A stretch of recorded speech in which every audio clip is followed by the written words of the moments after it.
Lee, and welcome to my channel for study and experience sharing. Today is 2022 August 16th, Tuesday. Let's begin. Today we have the character here, Xian. Remember yesterday we have this high. Means seawater, Xian. It's of course very salty, right? And the river, He. The tan is He is not salty. So the whole word, whole sentence. 海咸河淡。海咸河淡. So we don't need to teach the children about the character of several things, two nouns that are of the same group, and two adjectives, also opposite in meaning.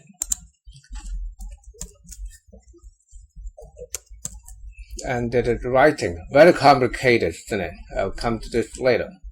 Now, because it's so simple, so you see Google Translate 咸 means salty and no other meaning. So it's very simple, just one meaning. But it is so simple, not really.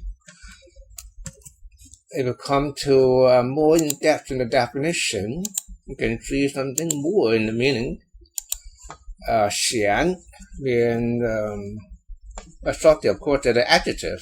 咸鱼, a kind of fish, a salted fish, that will be quite popular as a dish in the Chinese culture.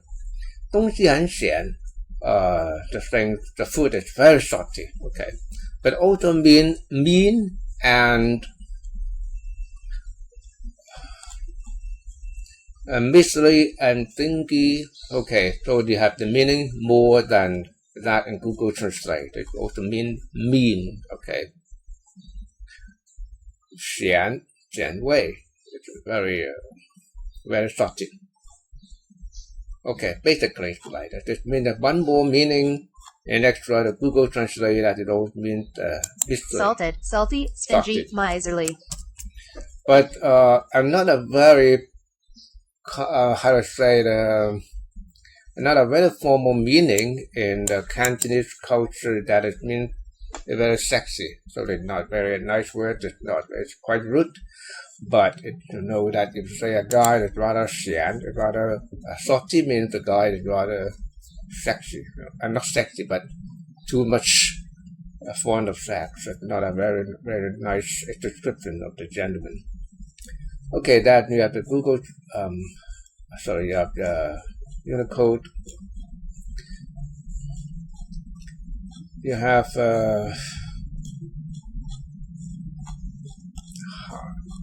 characters.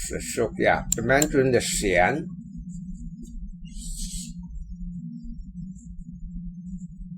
The second sound, right? Xian, xian, xian, xian, xian, xian, the second sound. But in Cantonese, it's ham. So it's very much different, okay? Ham.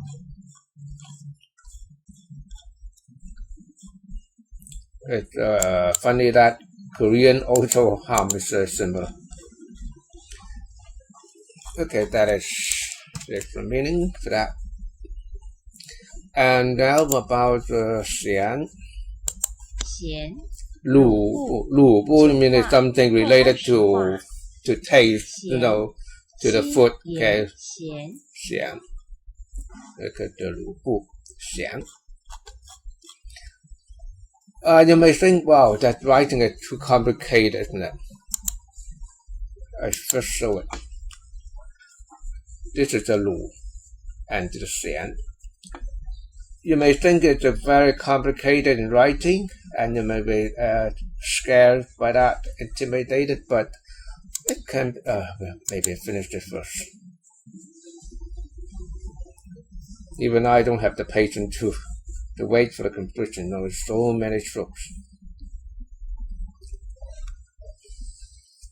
Yeah. Okay, finally finished.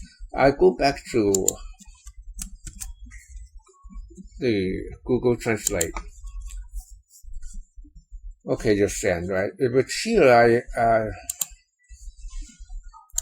I simplified Chinese. Then you can see.